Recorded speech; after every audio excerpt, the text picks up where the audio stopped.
Look at someone and say, the year of rest in His presence, resting in His presence. அவருடைய பிரசன்னத்துல இளைப்பாறுகிற வருஷம். My presence will go with you and I will give you rest.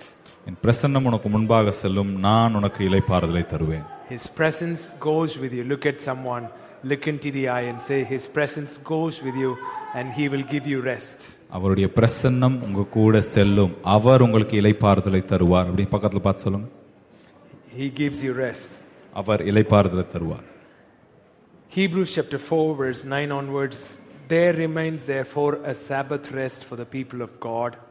For he who has entered his rest has himself also ceased from his works as God did from his. So let us therefore be diligent to enter that rest, lest anyone fall according to the same example of disobedience. For the word of God is living and powerful and sharper than any two-edged sword, piercing even to the division of soul and spirit and of joints and marrow, and is a discerner of the thoughts and intents of the heart. Okay? Put it in Tamil from verse 9. ஆகையால் தேவனுடைய ஜனங்களுக்கு இளைப்பாறுகிற காலம் இனி வருகிறதா இருக்கிறதுன்னு கிடையாது, இன்னும் இருக்கிறது. There remains a rest. Okay, இன்னும் இருக்கிறது. ஏனெனில் அவருடைய இளைப்பாறுதலில் பிரவேசித்தவன் தேவன் தம்முடைய கிரியைகளை முடித்து ஓய்ந்தது போல தானும் தன் கிரியைகளை முடித்து ஓய்ந்திருப்பான்.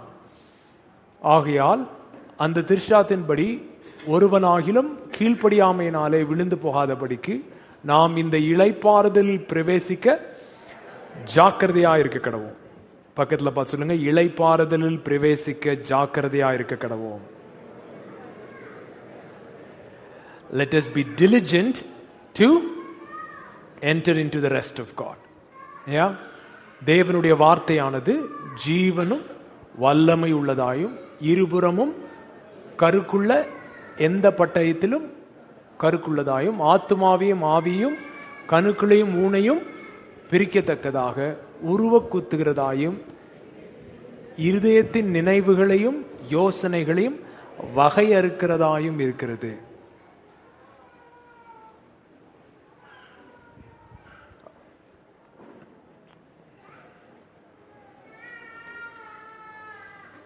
The just shall live by faith.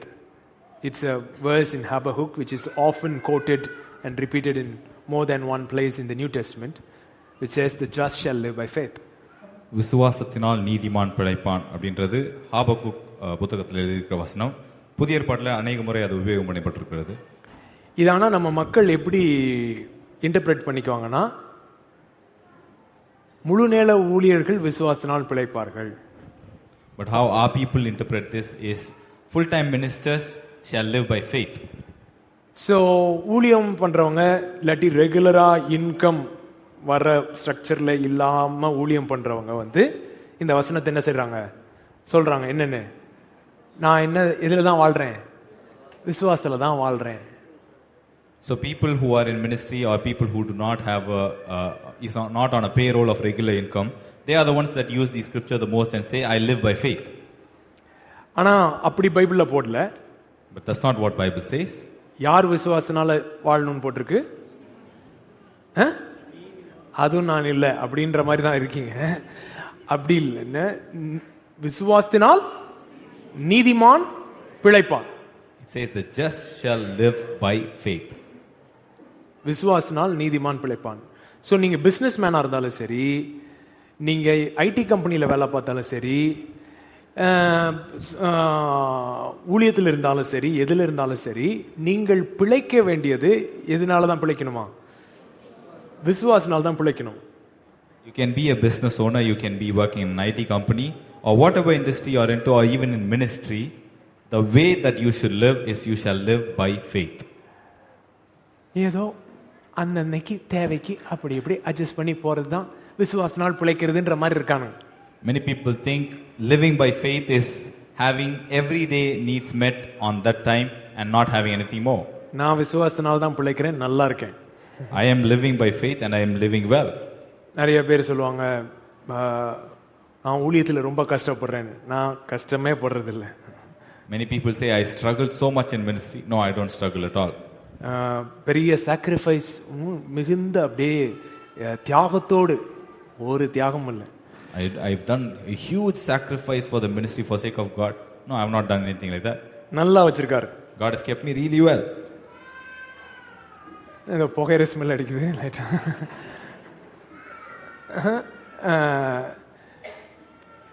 பக்கத்துல பார்த்து சொல்லுங்க, அவரை நல்லா வச்சிருக்கிற உங்களையும் நல்லா வைப்பாரு. Tell your neighbor, if he has kept Jesurian well, he'll keep you well as well. எனக்கு ஏன் ஜெசுடியனோட மெசேஜ் பிடிக்குன்னா, எனக்கு work ஆகுதுன்றேன். The reason I like Jesurian's message is because it works for me. So யார் என் மெசேஜை கேட்குறாங்களோ இல்லையோ, யாருக்காக நான் பிரசங்கம் பண்ணுறேனோ இல்லையோ, நான் சந்தோஷமா பிரசங்கம் பண்ணுவேன். ஏன்னா அது எனக்கு ஒர்க் ஆகுது. Whoever likes my message or not, whoever listens to it or not, I will keep continuing to preach very happily because it works for me. புரியுதுங்களா? உங்களுக்கு நீங்க விசுவாசத்தினால தான் பிழைக்கிறீங்களா இல்லையான்றதுடைய லிட்மஸ் டெஸ்ட் இது என்னது? நீங்க இளைப்பாறுதல்ல இருக்கீங்களா இல்லையான்றதை வச்சு தெரியும். The litmus test to know whether are you living by faith or not is to check if you are living in rest or not. இது இருந்தா சரி, எப்படி தெரியும் நான் விசுவாசலாம் இருக்கேனா இல்லையான்னா? நான் எதில் இருக்கேனா இல்லையா, இளைப்பாறுதல்ல இருக்கேனா இல்லையான்றதை வச்சுதான் நான் விசுவாசத்தினால பிழைக்கிறேனா இல்லையான்றது எனக்கு தெரியும். How do I make sure that I live by faith? Is by testing that if you are living in rest or not. அதாவது நீங்க இளைப்பாறுதல்லாம் இருக்கீங்கன்னா நீங்க எதுல தான் வாழ்றீங்க?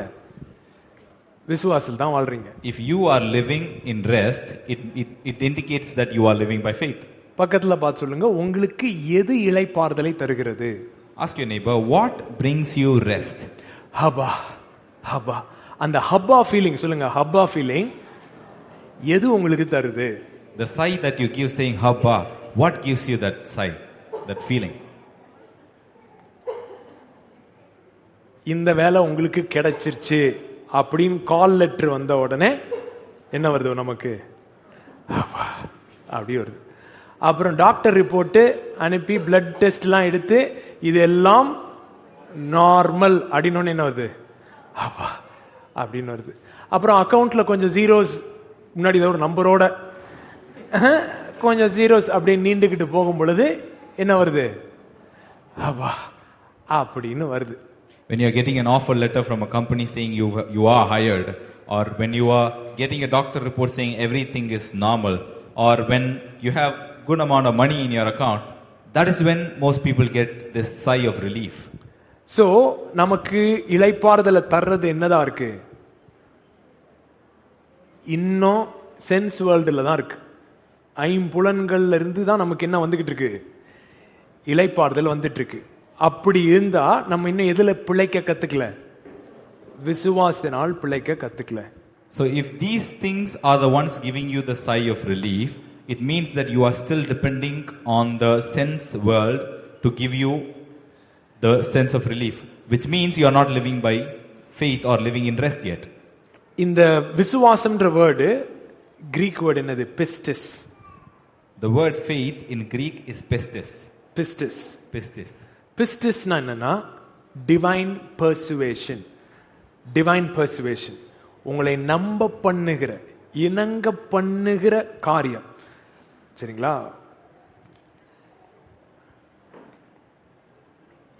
இன்சூரன்ஸ் சேல்ஸ் ஆட்கள்கிட்ட மாட்டிருக்கீங்களா? யாராவது இன்சூரன்ஸ் சேல்ஸ் இருந்தால் கோச்சிக்காதீங்க.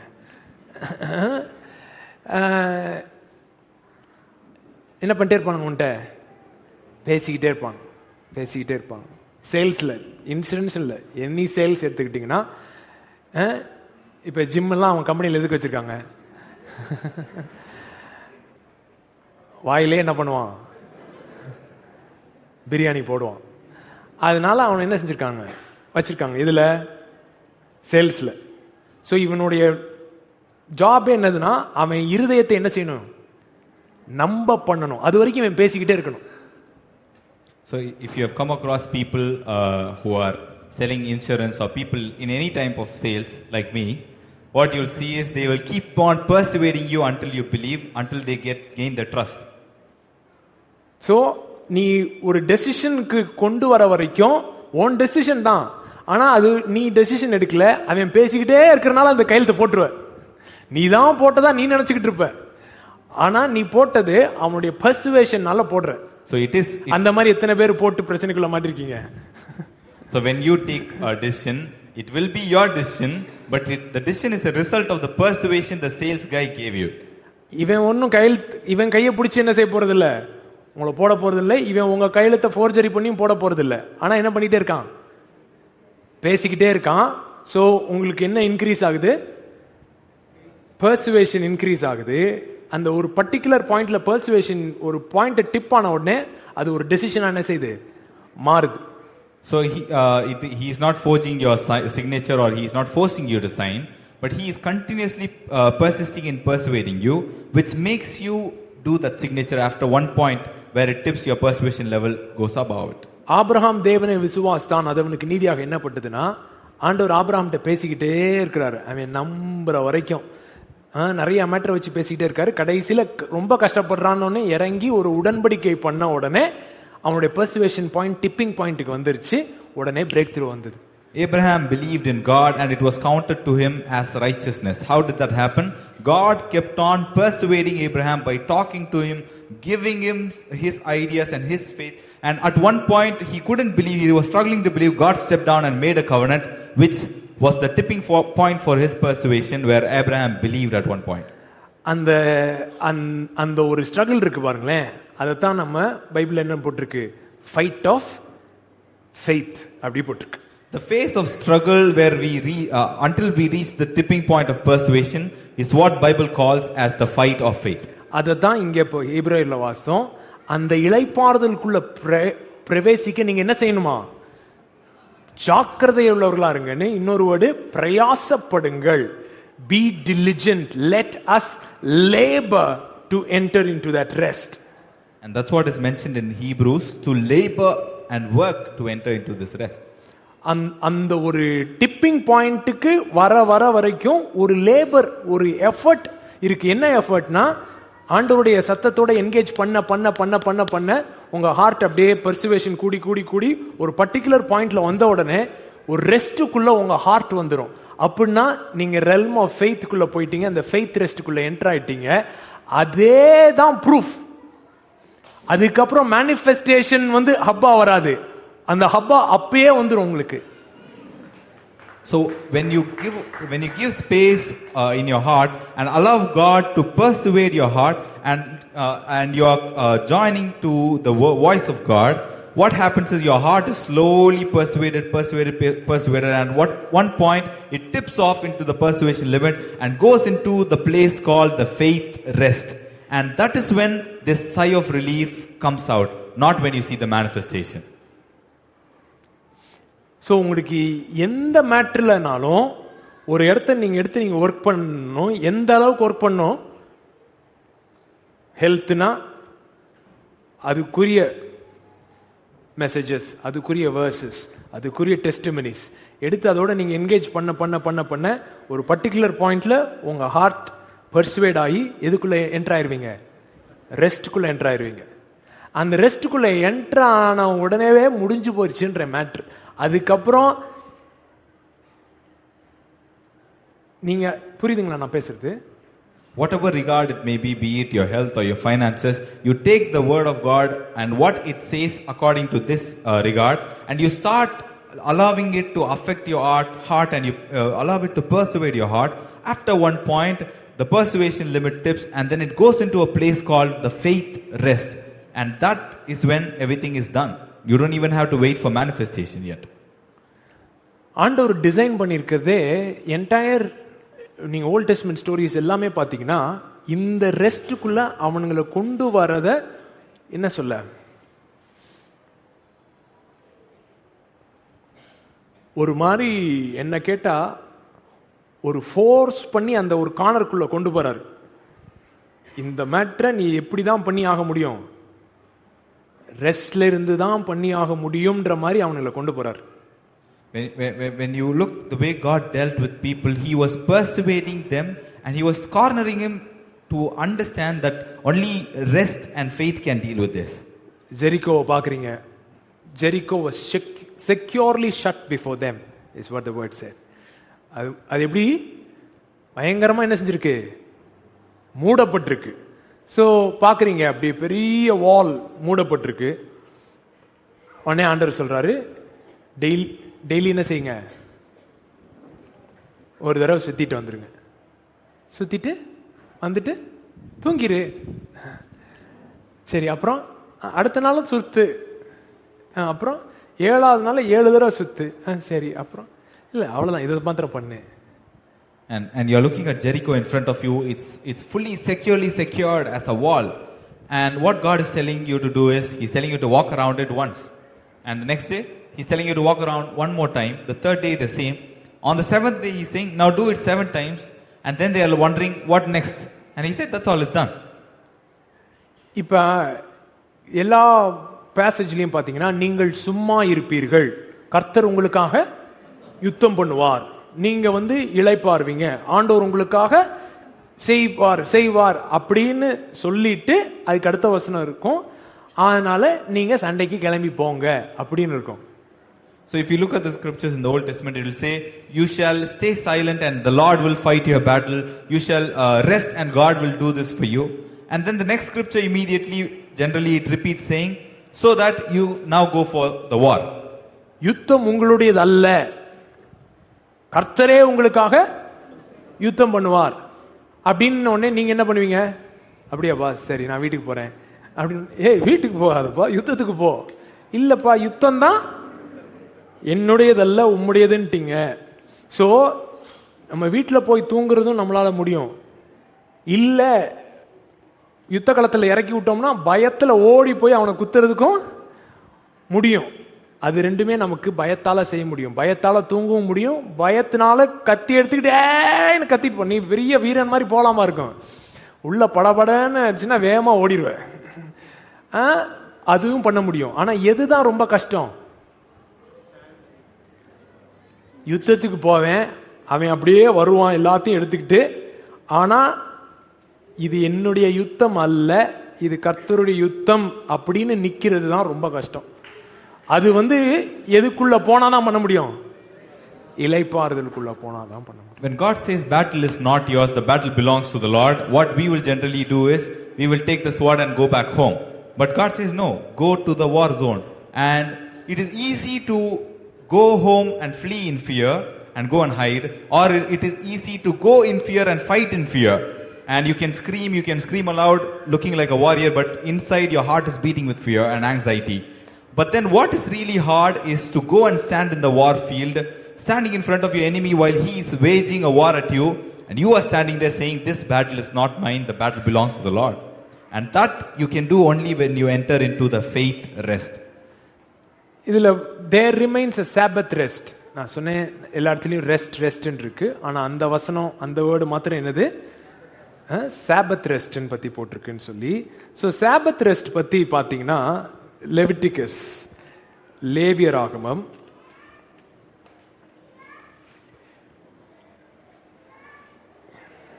23,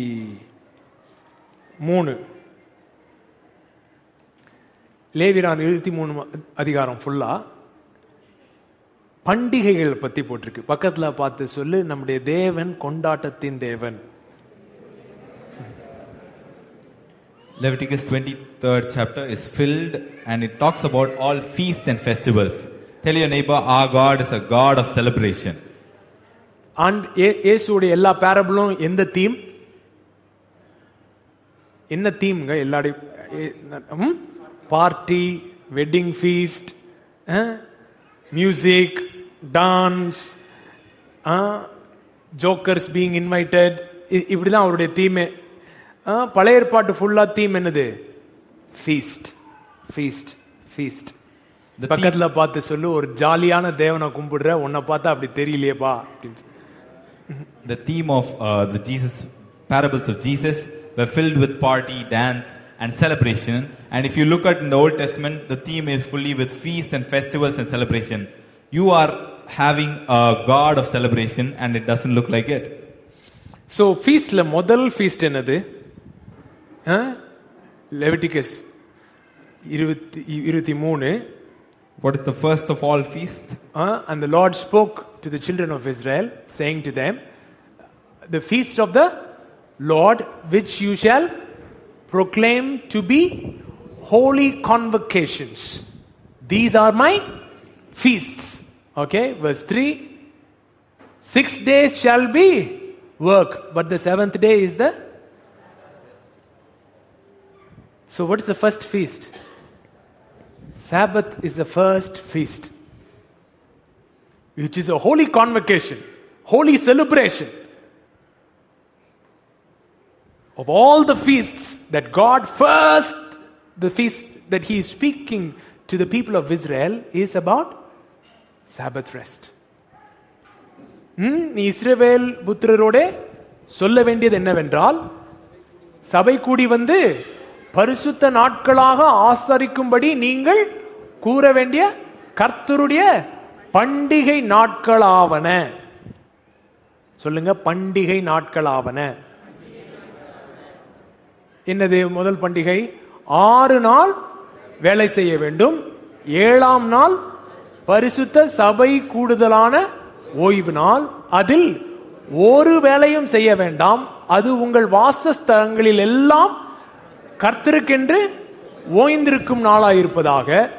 4 சபை கூடி வந்து பரிசுத்தமாய் ஆசரிக்கும்படி நீங்கள் குறித்த காலத்தில் கூற வேண்டிய கர்த்தரின் பண்டிகை. சோ முதல்ல வந்து என்ன சொல்றாருன்னா, 6 நாள் நீ என்ன செய்யணும்? ஒர்க் பண்ணு. 7ஆவது நாள் He's saying work for 6 days and on the 7th day you rest. இதுல ஒரு விரல் வச்சுக்கோங்க, திரும்ப வருவோம். எக்ஸடஸ் 10 கமாண்ட்மெண்ட்ஸ் எந்த அதிகாரத்தில் இருக்கு? எக்ஸடஸ்ல தெரியாது. 20ஆம் அதிகாரத்தில் இருக்கு. சரியா? ஏதாவது சொன்னாதானே? நீ ஃபாலோ அப்படியே ஃபாலோ பண்ணிட்டாலும் 20th தான் என்ன கொடுக்குறாங்க? 10 கமாண்ட்மெண்ட்ஸ் வருது. இப்போ நம்ம இருக்கிறது 16வது சாப்டர். சரிங்களா? 16th சாப்டர்ல Only in Exodus 20 we have the 10 commandments, but we are right now in 16th chapter. So ரொம்ப வசனம் படிக்க டைம் இல்லை. என்ன மன்னா பற்றி எக்ஸ்பிளைன் பண்ணுறாரு. டெய்லி என்ன செய்வேன்? உனக்கு மன்னா தருவேன், அதை நீ எடுத்து அன்னைக்கு சாப்பிட்டுக்கோ. ஸ்டோர் பண்ணி வச்சேன்னா அடுத்த நாள் என்ன செஞ்சிடும்? கெட்டு போயிடும், புழு புழுத்து கெட்டு போயிடும். So God is talking about manna over here, and He is saying every day I'm going to give you manna to feed on it, and each day consume how much ever you want, and if you store it, it will be ruined the next day. ஆனா 7ஆவது நாள் வரும் பொழுது கூட கொடுப்பேன். நீ எத்தனை portion எடுத்து வச்சுக்கோ? 2 போர்ஷன் எடுத்து வச்சுக்கோ. And on the 7th day I'll give you so much more additionally. You keep 2 portions for yourself. ஆனா 7ஆவது நாள் கிளப்பிக்கிட்டு போகாத. என்னது? கிளப்பிக்கிட்டு போகாத. நீ என்ன செய்ய? நான் 6ஆவது நாளே எப்படி தருவேன்? 2 நாள் தருவேன். இதோடைய எக்ஸ்பைரி டேட்டே எவ்வளோ நேரம் தான்? 24 hours. அதே மெட்டீரியல் தான் கொடுப்பேன். ஆனா 6ஆவது நாள் நான் கொடுக்குற 2 போர்ஷன் மாத்திரம் எக்ஸ்பைரி டேட் 48 hours இருக்கும். He's saying I'm going to give you the same manna for 6 days. In the first 5 days the expiry date will be 24 hours, and on the 6th day the manna that I'm going to give you is the same substance, same material, but the expiry date will last for 48 hours. ஆனா சில apprentice fellows என்ன பண்ணானுங்க? எடுத்து வச்சு எல்லாம் பண்ணிட்டு அன்னைக்கு கிளம்பி போயிட்டானுங்க. ஆண்டவர் சொல்றாரு, ஏண்டா என்ன சோதிக்கிறீங்க? ஏண்டா என்ன சோதிக்கிறீங்க? நான் தான் சொல்றேன்ல, நீ ரெஸ்ட் பண்ணும் பொழுது நான் உனக்காக ஒர்க் பண்ணுவேன்னு. உன்னால செய்ய முடியாத மேட்டர், அது கெட்டு போகாம உன்னால பாதுகாக்கவே முடியாது. நீ என்னதான் தலைகீழ நின்னாலும் அது கெட்டு போயிடும். ஆனா நான் அதை சூப்பர் நேச்சுரலா பாதுகாப்பேன் நீ ரெஸ்ட் பண்ணும்போது. And on the 7th day there were again some people who decided to go and search for manna. But God is saying I am not asking you to work. I am telling you to rest on the seventh day.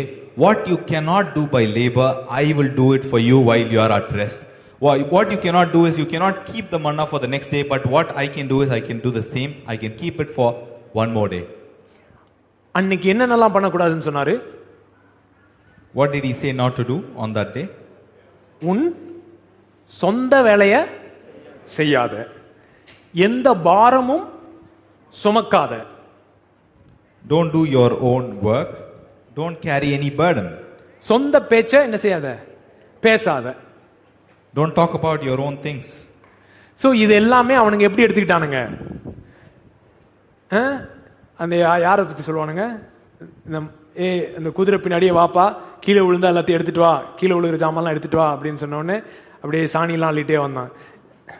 டே குதிரையிலேருந்து கீழே விழுகிறதெல்லாம் எடுத்துட்டு வான்னு சொன்னேன்.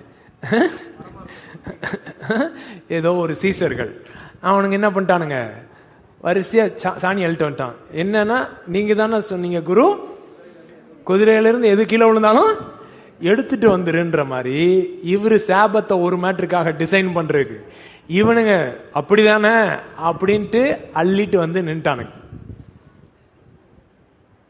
Like the way Guru told his disciples, whatever, while he is going on the horse on the front, he said, whatever falls from the horse, you have to bring it, you have to collect it and bring it behind. And the disciples were walking behind. They even brought the shit that the horse put on the road. And that's how they came and sent. But the meaning that he said was, whatever drops, the things, the utensils, the items to bring. But they took an entirely different meaning for the same thing. The same way, they rewired the meaning of the Sabbath. அதாவது சாபத் டே, seventh day கூட okay. அதுக்கப்புறம் ஒன்று வச்சார், Leviticus 25ல சாபத் year அப்படின்னு வச்சார். சரிங்களா? சாபத் டே இருக்கு, சாபத் year இருக்கு, சாபத் ஆஃப் சாபத்ஸ் இருக்கு, ஜூபிலி இயர். 3 மேட்டர் இருக்கு. என்னது? சாபத் டே, சாபத் year, சாபத் of சாபத்ஸ், which is 7 times 7, 50th year is jubilee year. So there is 3 things that God mentioned. One was the Sabbath day, second was the Sabbath year, the 7th year, and he talked about the jubilee year, which is 7 times 7. So 7th year, every 7th year என்ன பண்ணக்கூடாதா? நீ field day work பண்ணக்கூடாது.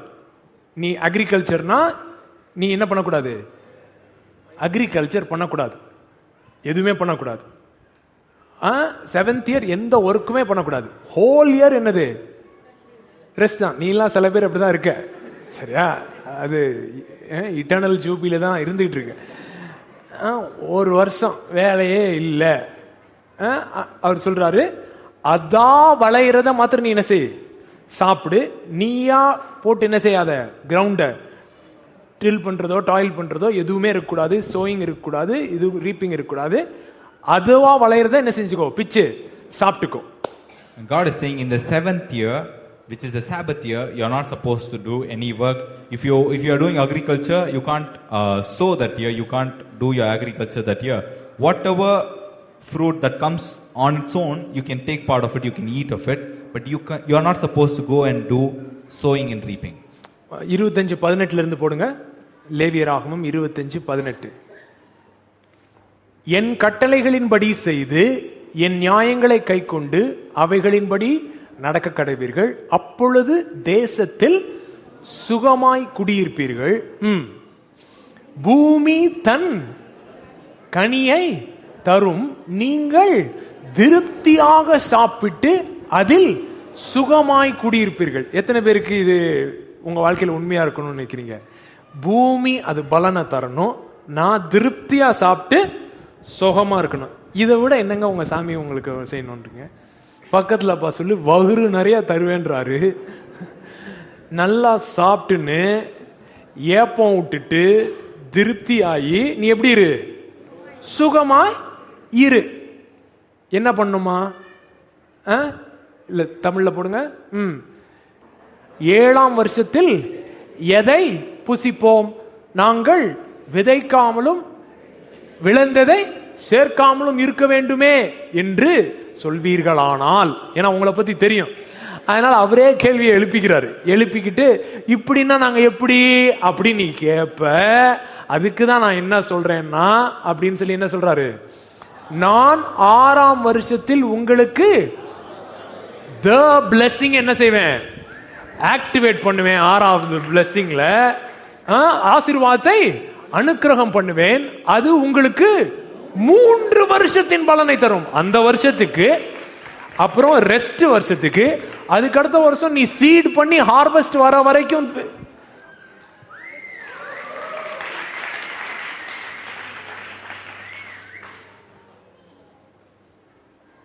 படிங்க இங்கிலீஷ்ல. So you shall observe my statutes and keep my judgments and perform them, and you will dwell in the land in safety. Okay? Then the land will yield its fruit. Slap somebody and say, the land will yield its fruit. And you will eat your fill and dwell there in safety. The land will yield its fruit, and you shall eat your fill, and you shall dwell in safety. What more do you need? The land shall yield its fruit, you shall eat your fill, and you shall dwell in safety. How can this happen? How can you enter into such a life? If you say, what shall we eat in the 7th year? Since we shall not sow nor gather in the produce. He's raising that one question because he understands how we think. Then he goes on to say, then I will command my blessing. Then I will command the blessing. The blessing that we are talking about. The blessing on you in the 6th year, and it will bring forth produce enough for 3 years. One for the year, 6th year, one for the year of rest, and the next year when you sow till the harvest, the 3rd year. 3 years produce comes in 1 year. That's the kind of blessing that rest can produce.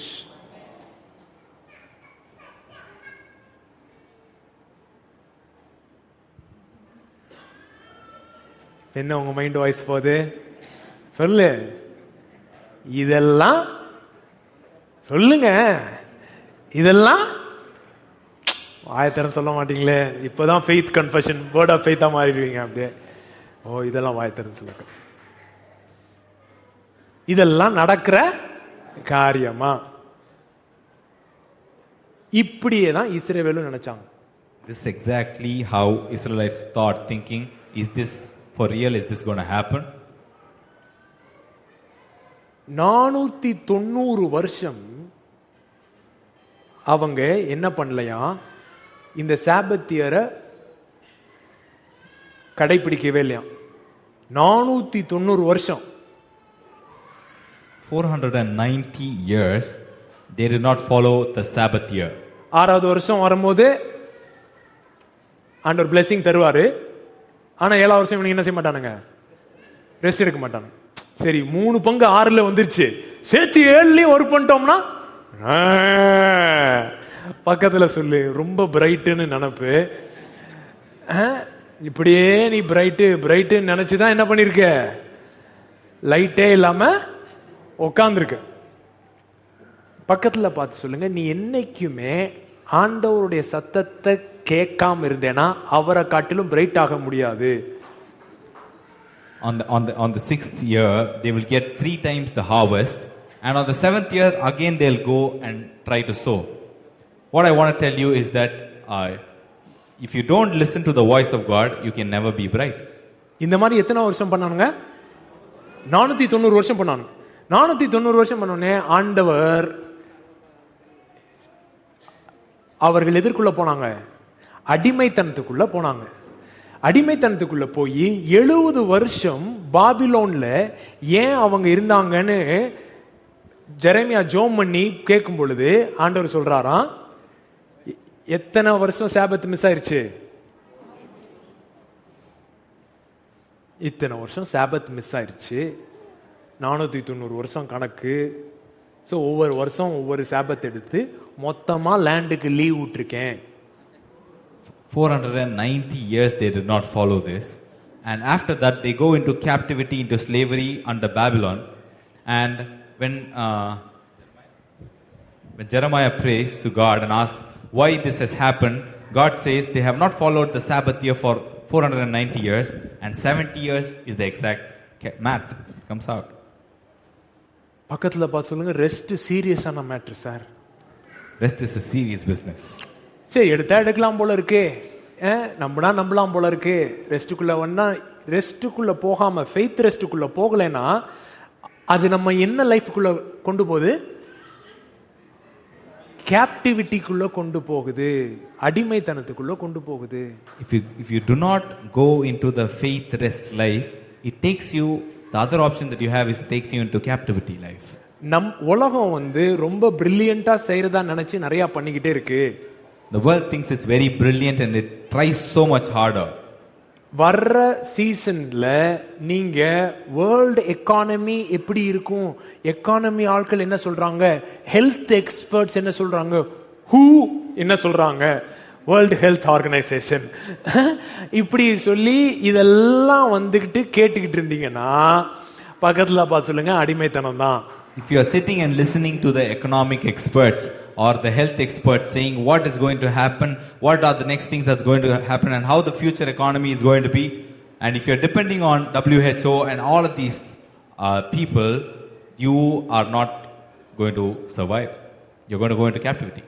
Every minute thing is designed to force people to say, this is crazy. I have to trust you fully for this thing to work. அந்த இடத்துல தான் ஆண்டவர் வச்சுக்கிட்டே இருக்காரு. ஒவ்வொரு சின்ன விஷயமும் எப்படி வடிவமைக்கப்பட்டிருக்குன்னா உலகத்துல, இது ரொம்ப பயங்கரமா இருக்கு, இதை நீங்க எல்லாம் என்னால் செய்ய முடியாது, உங்களை நம்பாம என்னால் செய்ய முடியாது, நான் உங்களை தான் நம்பி ஆகணும். That's how it's designed for people to reach.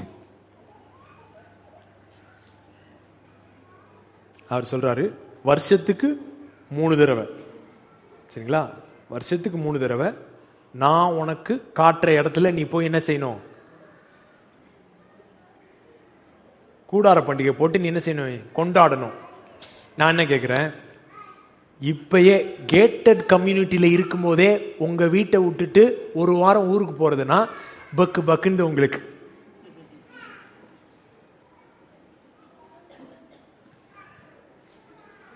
ஆண்டவர் வருஷத்துக்கு 3 தடவை என்ன செய்ய சொல்றாரு, நான் இருக்கிற இடத்துக்கு போய் செலிப்ரேட் பண்ணுன்னு சொல்றாரு. God says thrice a year you go and camp a tent where I am and celebrate it there. அப்ப அவங்க வீடை விட்டுட்டு போகணும். And they have to leave their houses. அப்புறம் வழிப்பறி கொள்ளைக்காரர்கள் எல்லாம் இருக்கிற இடத்து வழியா அவங்க என்ன செய்யணும், டிராவல் பண்ணி போகணும். And they have to travel through the road where there are burglars. ஏதோ ஒரு வனாந்தரத்துல நடு இதுல ஒரு டென்ட்டை போட்டுட்டு உட்காரணும். எவன் எங்கிட்ட அட்டாக் பண்ணுவானே தெரியாது, அதுல வேற செலிப்ரேட் வேற பண்ணணும். And in the middle of the wilderness they have to pitch a tent and sit inside there without a wall of protection around them, not knowing who will come on which side to attack them, and they have to celebrate as well. After all, பொன்மார்க் shift பண்றதுக்கே அவ்வளவு பயப்படுறீங்க. You are so worried to even shift to Ponmar already. என்னப்பா இது அப்படியே treasure hunt மாதிரி சுத்தி வர்றது சேர்ந்து முடிக்கிறதுக்குள்ளே படாத பாடு இருக்குது, எதுக்கு அப்படின்ற மாதிரி பயமா இருக்குது. You're probably wondering, is this even a safe place to come into, and it looks like a maze to come here. இப்போ உங்களை வனாந்தரத்துல போய் நீங்க ஒரு டென்ட் அடிச்சு 3 நாள் உட்காரு, நான் கொடுக்குற சாப்பிட்டுட்டு நீ உட்காருன்னா நீங்க எத்தனை பேர் வருவீங்க? If God tells you, Jessica வேமா தலையாடுறா, முடியாது. If God tells you come into the wilderness and pitch a tent for 3 days and eat the food that I give you and stay there, how many of you are going to join? நான் தாண்டா உன் protection, நான் தாண்டா உன் provision அப்படின்றத நீ நம்பியே ஆகணும் அப்படின்ற இடத்துல அவங்களை வைக்கிறார். God puts them in a place to let them know that I am your protection and I am your provision and you got to believe this.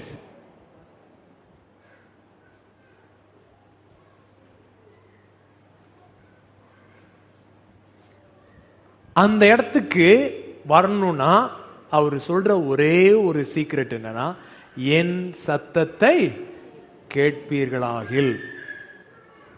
If you listen to my voice and do not harden your heart. Today if you would hear my voice, do not harden your heart. இன்று அவருடைய சத்தத்தை கேட்பீர்களாகில் உங்களுடைய இருதயத்தை என்ன செய்யாதீங்க, கடினப்படுத்தாதீங்க. கடினப்படுத்தாதீங்கன்னா என்ன பாருங்க, வரானுங்க 400 வருஷம் அடிமைகளா இருந்திருக்காங்க எகிப்து தேசத்துல. They were in captivity under Egypt into slavery for 400 years in the land of Egypt. Parenting செமினார்ல அதேவே பாதி செமினார்லேயே கிளம்பி போயிடுவான்றதுக்காக including the resource peoples, all the resource peoples வந்து பாதியிலே என்ன பண்ணுறான்னு முடிவு பண்ணிட்டானுங்க, கிளம்பி வீட்டுக்கு போகலான்னு முடிவு பண்ணிட்டாங்க. ஏன்னா அவ்வளோ ட்ரிகர் ஆயிடுச்சு அவங்க அம்மா அப்பாவை நினைச்சு. புரியுதா? பேரண்டிங் செமினார்ல, in the parenting seminar, people wanted to go back home halfway through, even including the resource people, because that is how much they were triggered thinking about their parents. உங்க parent அபியூஸுக்கே இவ்வளோ ட்ராமான்றீங்களே, நீங்க 400 வருஷம் எகிப்தில் அடிமையா இருந்திருந்தா என்ன பண்ணிருப்பீங்க? For your parents abuse, you are talking about trauma. Think about you being in slavery for 400 years in Egypt. Actually அவங்களுக்கு ஆண்டவர் எவ்வளவு நாள் கொடுக்கிறாரு? How many days that God does இப்ப God இந்த give them? 10 வாத சேர்ந்து எவ்வளவு நாள் நடந்திருக்கும் பாருக்? இந்த 10 வாத நடக்கிறதுக்கு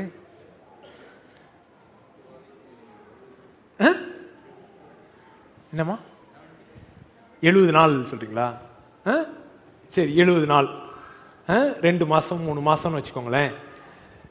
3 மாசம் எடுத்திருக்குன்னு வைங்க. 400 வருஷம் ஆளே எங்கன்னு தெரியல, ஆண்டவர் இருக்காரா என்னன்னு தெரியல. வந்து ஒரு 3 மாசம் என்ன பண்றாரு, நான் இது பண்ணுவேன், நான் அதை பண்ண முடியும், இதை பண்ண முடியும் அப்படின்னு சொல்லிட்டு ஒரு 11வது நாள்ல இவங்களை கொண்டு வந்து எங்க வந்து விட்டுறாரு, காதேஷ் பர்னியால வந்து விட்டுறாரு கானானுக்கு. மொத்தமே அவனுங்களுக்கு மொத்தம் ஒரு 4 மாசம் தான் டீலிங்கு. எத்தனை வருஷம் ஆப்சென்ட்? 400 வருஷம் ஆப்சென்ட். 4 மாசம் டீலிங்ல ஏன்டா என்ன நம்ப மாட்டீங்க அப்படின்னு கேட்கிறாரு. அப்படின்னா என்னன்னா 400 வருஷம் டிராமாக்கே 3 மாசம் போதுன்னு அர்த்தம். So they were in 400 years of slavery where God was very silent. And suppose the 10 plagues took approximately 3 months to happen. God is showing all his power, all his might in those 3 months. And on the 4th month, by the end of the 11th day when they departed, God brings them to Kadesh Barnea right beside Canaan. And God is asking, why are you not believing me after seeing all of these signs and wonders? And these are the people that has come out of 400 years of trauma and 400 years of slavery, which means for even 400 years of slavery, 4 months of God's showing up is enough. இவன் வந்துட்டு பார்க்கறான், அங்க இருக்கானுங்க அப்படியே பெருசா ராட்சதன் மாதிரி, எப்பா முடியாதுப்பா, இதெல்லாம் முடியாதுப்பா அப்படின்னு சொன்னது ஆண்டவர் என்ன சொல்றாரு,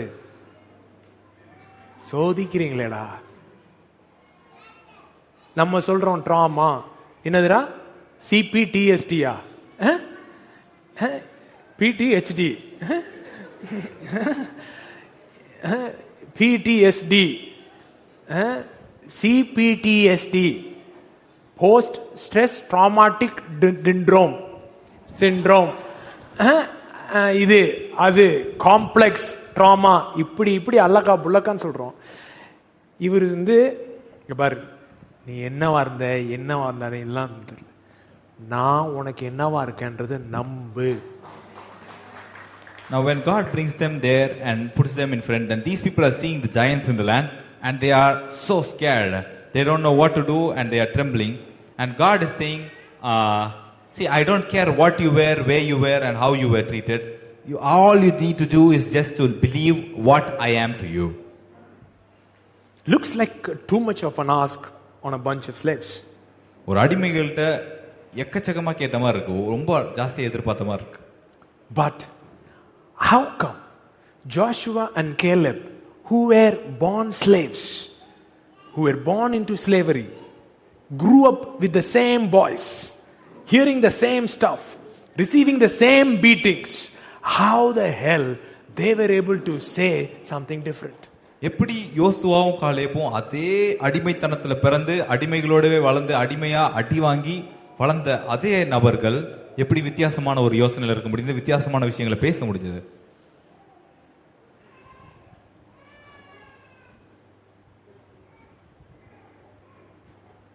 Bible says they had a different spirit.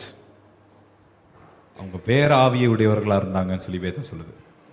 It is simple. They allowed God to persuade them. They allowed God to persuade them. Very simple.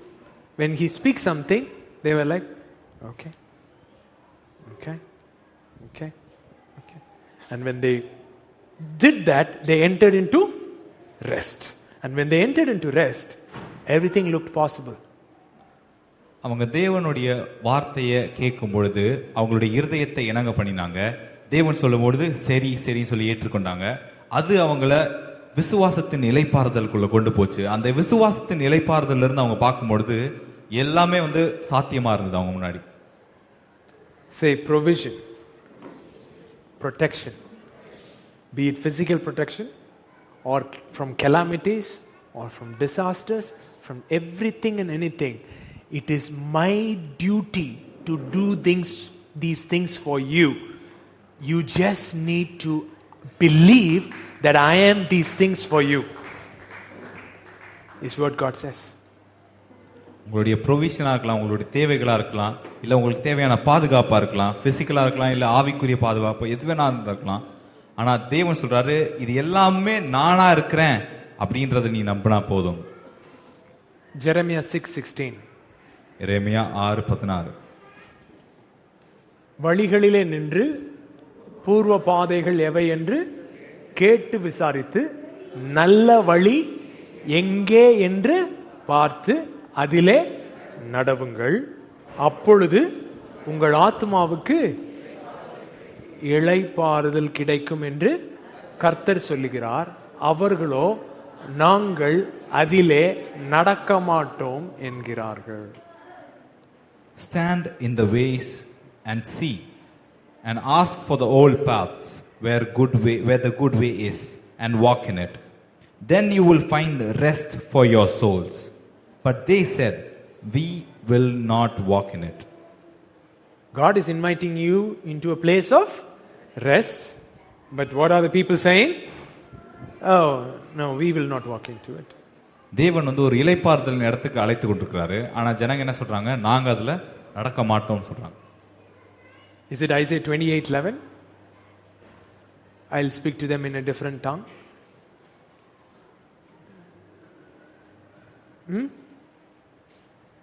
This is the rest and refreshing. Yeah, for with stammering lips and another tongue he will speak to this people. Okay, verse 12. To whom he said, this is the rest with which you may cause the weary to rest, and this is the refreshing. Speaking in tongues. This is the rest. Yet they would not hear.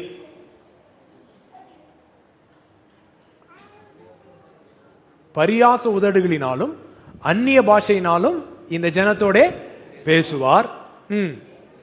இதுவே நீங்கள் இளைத்தவனை இளைப்பாற பண்ணத்தக்க இளைப்பாறுதல், இதுவே ஆறுதல் என்று அவர்களோட அவர் சொன்னாலும் கேட்க மாட்டோம் என்கிறார்கள்.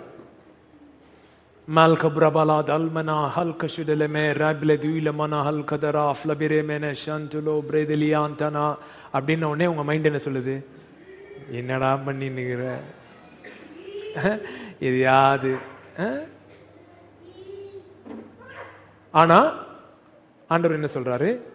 உன் மைண்ட் என்ன செய்? உட்காரவை. இதுவே நான் உன்னை இளைப்பாற பண்ணுகிற இளைப்பாறுதல். உன் மைண்ட் ஓவரா வாய்ஸ் இருக்குதா? இது எப்படி நடக்கும், அது எப்படி நடக்கும், இது எப்படி நடக்கும், அதை பைபாஸ் பண்றதுக்கு தான் ஆண்டவர் எதை கொடுக்கிறாரு? டங்ஸ் கொடுக்கிறாரு. God has given you tongues. When you are speaking in tongues, your mind is asking, what the hell are you doing? What the hell are you doing? And this, God is saying, this is the rest which silences everything. And God is asking you to silence your mind and use this and enter into the rest. So when you go like mele mala harkala ratere mele shentera bala dina mala hadura me briantuko mel bir hala halkitene mene shento, then the voice of God, still small voice of God, starts rising within you. And when it starts rising within you, in your heart, and the persuasion begins, and when the persuasion reaches a tipping point, then you have entered into the rest. Once you've entered into the rest, the battle will belong to the Lord and you will see the hand of God. நீங்க அந்நிய பாஷையில பேசும்பொழுது தேவனுடைய அந்த மெல்லிய குரல் உங்களுடைய இருதயத்தை எழும்பதை நீங்க பாப்பீங்க. அது உங்களுடைய இருதயத்தோடு பேசி உங்களுடைய இருதயத்தை இணங்க பண்ணி அது உங்களுடைய இருதயத்துல அந்த பெர்சுவேஷன் பாயிண்ட்டை தாண்டும் பொழுது நீங்க விசுவாசத்தின் இலைப்பாறுதலுக்குள்ள கால் எடுத்துப்பீங்க. அந்த இடத்துல நிற்கும் பொழுது அந்த யுத்தம் தேவனுடையது என்றதை நீங்க பாப்பீங்க. Are you getting what I'm saying? Literally these things will happen. உண்மையாகவே நடக்கும். 3 years yield, you will see it in a year. 3 வருஷத்துடைய பலனை ஒரே வருஷத்துல நீங்க பாப்பீங்க. When you enter into the rest of God. நீங்க தேவனுடைய இலைப்பாறுதலுக்குள்ள கால் எடுத்து வைக்கும் பொழுது. And what was shadow is typified in the person of Jesus. That's a shadow. Christ is the reality. So now we don't have a day of rest. We don't have a year of rest. Right? We have entered into the eternal Sabbath. Christ into a lifestyle of rest. Into a lifestyle of rest. So these are all pointers in the Old Testament to show you how your mindset is supposed to be during those years, but which is supposed to be a permanent mindset in the new covenant. இதெல்லாம் நிழலா இருக்கிறது, கிறிஸ்துவே நிஜமாக இருக்கிறாரு. பழைய ஏற்பாட்டில் நிழலாக இருந்த இந்த விஷயம் உங்களுடைய சிந்தனை எப்படி இருக்க வேண்டும் அப்படின்றத காமிச்சிருக்கிறது. இப்போ நீங்க நித்திய ஓய்வு நாளான கிறிஸ்து அப்படின்ற ஒரு வாழ்க்கை முறைக்குள்ள இருக்கிறீங்க. இப்போ நீங்க ஓய்வின் வாழ்க்கை முறையில தான் வாழணும். நீங்க இலைப்பாறுதல்ல தான் வாழணும். இந்த 7 வருஷத்துக்கு ஒரு தடவை சாபத்தையும் இஸ்ரேல் கீப் அப் பண்ணல, ஜூபிலியும் கீப் அப் பண்ணல. The Israelites did not keep up the Sabbath year, neither the Jubilee year. ஜூபிலில இன்னுமே இன்கிரீஸ் பண்றாரு heat. In the Jubilee, God increases the heat furthermore. என்ன சொல்றாரு? இப்ப இவன் எனக்கு கடன் வாங்கியிருக்கான்னு வைங்களேன், 49வது வருஷத்துல இவன் எனக்கு கடன் வாங்கியிருக்கான். 50வது வருஷம் வந்ததுன்னா இவனை பார்த்து நான் என்ன சொல்லிடணும்? கடன் தள்ளுபடின்னு. ஓ மைண்டில் இப்போ என்ன எப்போ போகுது, என்ன பண்ணுது தெரியும்? சொல்லு, என்ன வருது டக்குன்னு? அப்படின்னா நம்ம எந்த வருஷம் தான் கடன் வாங்கணும்? ஒரு 46, ஒரு 47 அந்த இடத்துல வாங்கினோம்னா சொல்லி, இந்த நார புத்தினாலதான் நீ இன்னும் கடன் வாங்கிட்டே இருக்க. So how God increased the level up on the Jubilee year is that if this guy has got a loan from me, on the 49th year, how much ever loan he has, I have to cancel the entire loan. And that is the way that God has increased the standard. கடன் நிமித்தம் சரி வேணாங்க, எனக்கு காசு இல்லை, என் லேண்டையாவது வச்சுக்கோங்க அப்படின்னு இவன் கொடுத்துருந்தான்னா, ஜூபிலி ஆண்டுல நான் என்ன பண்ணிடணுமா? லேண்டை திருப்பி கொடுத்துடணுமா? Because of the debt he was not able to pay, if he has given me his land so that I can keep it, in the Jubilee year I have to return it back to him. இப்போ ஒருத்தனை slave மார்க்கெட்ல போய் நீங்க slave வாங்கிட்டு வந்தீங்கன்னா, அவன் ஆண்டவர் சொல்றாரு 6 வருஷம் தான் நீ அவனை வேலை பார்க்க வைக்கணும், 7வது வருஷம் அவனை பார்த்து you are a free man சொல்லிடணும் அப்படின்னு சொல்றாரு. அப்பனா நான் பண்ண இன்வெஸ்ட்மெண்ட் என்ன நம்பு, அவனை ரிலீஸ் பண்ணு அப்படின்றாரு. So if you go to the slave market and buy a slave, only for 6 years you were allowed to have this, keep the slave, and on the 7th year you had to release him. Then many were asking, so what about the investment that I made for him? God is saying, trust in me. Slave இல்ல, இன்னைக்கு pastors அவன் பிலீவரே போக விட மாட்டானுங்க எங்கேயா. Forget the slave. Pastors would not even let their believers go out. என்னன்னா ஆண்டவர் என்ன சொல்றாரு, நீ என்னடா ஓவரா பண்ற, லேண்டும் உன் லேண்டு கிடையாது, காசு உன் கேஷ் கிடையாது, மக்கள் உன் மக்கள் கிடையாது, எல்லாம் என்னுடையது, நான் உனக்கு கொடுக்குறேன், ரிலீஸ் பண்ணுன்னு சொன்னா என்ன நம்பி ரிலீஸ் பண்ணு, அதை கொடுத்தது நான் தான்னா இன்னுமா தர போறது நான் தான் நம்பு. God is saying, don't talk too much. I am the one that gave you the land. I am the one that gave you the money. I am the one that gave you the people. They all are mine. They belong to me. If I tell you release all of it, let it go, trust in me and let it go, because I am faithful to do it again. அது எப்படி அவன் என்ன ஏமாத்துறான்ல, அது எப்படி நாங்க விட்டுருவோம், இதை விட்டுருவோமா, 1/2 அடி நிலமாச்சே அப்படின்னு சொல்லி நீ 1/2 அடி குழிக்குள்ள இறங்கிட்ட ஏற்கனவே. How is it possible? How can we let him go? He is trying to cheat us. He is trying to deceive us. பாருங்க, நீங்க என்டையர் லாவை போய் உட்காந்து திரும்ப படிச்சு பார்த்தா, டியூட்ரானமி, லெவிட்டிகஸ் எல்லாமே படிச்சு பார்த்தா, எல்லாமே எப்படி டிசைன் பண்றாருன்னா, என்ன நம்பு, என்ன நம்பு, என்ன நம்பு. அவனுங்களால நம்ப முடியலன்றனால எதை அவனுங்களால செய்ய முடியல? 7th year சாபத்தையும் செய்ய முடியல, 49 year ஜூபிலியும் செய்ய முடியல. The entire law God has designed to say that trust in me, because these people were not able to trust in God. They were not able to keep the 7th year Sabbath or the Jubilee year either. ராஜ்யத்தின் கலாச்சாரம்னா இப்படிதான் இருக்கும். This is how the kingdom culture will look like. ராஜ்யத்தின் கலாச்சாரம்னா இப்படிதான் இருக்கும். ஆனா இப்ப என்ன உங்களுக்கு ப்ராப்ளம்னா, நீங்க போய் என்ன கேட்கறதுனா, நீங்க மெசேஜ் கேட்டீங்களா? ஸோ இந்த கடன் நீங்க கொடுத்தீங்கல்ல, அதை என்ன செய்யக்கூடாது? கேட்கக்கூடாது அப்படின்னு பேசுறீங்க. But how you people are talking is like, did you hear today's message? Do you remember this loan that you gave me, the money that you lent me? You shouldn't ask me back. இல்லைன்னா நீயே உனக்காவே jubilee declare பண்ணிக்கிறது. அப்பா நம்ம ஜூபிலியில் இருக்கோம்ப்பா, எந்த கடனையும் திருப்பி தர தேவையில்லை. இது அப்படி இல்லை. இது புரியுதா நான் பேசுறது? Or you are declaring jubilee for yourself, saying I don't have to repay any loan. That's not how this works. That's not what I'm talking about. ஆண்டவர் என்ன சொல்றாருன்னா, நீ என்ன நம்புனா, நீ லாஜிக்கலா நஷ்டம்னு நினைக்கிற மேட்டரை, அந்த நஷ்டத்தை நீ அனுபவிக்க விடாம மாத்திரம் உன்னை பாதுகாக்காம, உன்னால நினைச்சு பார்க்க முடியாத ஒரு ஹார்வெஸ்டையும் உனக்கு நான் தருவேன்றார். What God is saying is that if you trust in me, logically what you count as a loss, I will make sure the loss does not affect you. Not just that, I will also add profit into your pockets. Yes. Yes. Yes. பாருங்க, இது அப்படின்னு ஒருக்காக work பண்ற matter அவனுக்கு கடைசி வரைக்கும் என்ன செய்ய மாட்டேது? வந்த மாதிரியே தெரிய மாட்டேது. The thing that people are striving for to work and achieve, until the end you see they never get it. எனக்கு என்னன்னா வெரி சிம்பிள் இல்ல. ஆண்டவர் என்ன சொல்றாரு? 6வது வருஷம் நான் உனக்கு என்ன செய்றேன்? 3 மடங்கு பிளெஸிங் தரேன். ஸோ 6வது வருஷமே உனக்கு தெரிஞ்சிருச்சு ஆண்டவர் என்ன பண்றாருன்னு. ஆனாலும் 7வது வருஷம் உன்னால ரெஸ்ட் பண்ண முடியலையே. Now the deal is this, that God is saying on the 6th year itself I'll give you 3 times the blessing, and He is releasing the blessing. You are able to see what God can do in the 6th year, and still in the 7th year you are not able to believe in Him. ஏன்? ரெஸ்ட்ன்றது பிளெஸிங்கை பார்த்து வரதில்லை, சத்தத்தை கேட்டு வர matter. Why? Because rest is not something that comes from looking at the blessings. It comes by listening to the voice. ஏன்னா நீங்களும் என்ன சொல்றீங்க? அண்ணே 3 வருஷத்துக்குரிய சம்பளம் இந்த வருஷத்துக்கே வந்தா அடுத்த வருஷம் அண்ணே எப்படி ரெஸ்ட் இருக்க பாருங்க அப்படின்னு. அது அப்படி வர்றது இல்லை. ரெஸ்ட் எதை வச்சு வர்றது? சத்தத்தை கேட்பீர்களாகில்.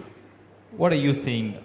You are saying if the blessing of 3 years comes right now, look at how I rest. No, that's not how rest comes. Rest does not come by seeing the blessing, but by hearing the voice.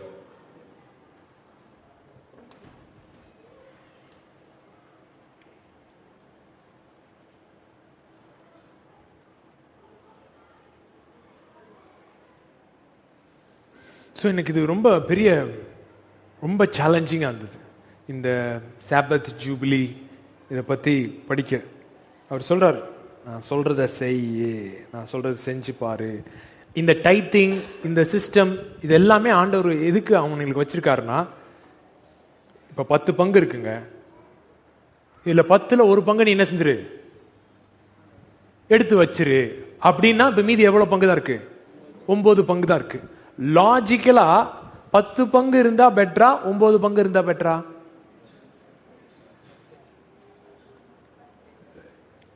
பன்னெண்டு மாசத்துக்கு 10 பங்கு இருந்தா பெட்டரா, 9 பங்கு இருந்தா பெட்டரா?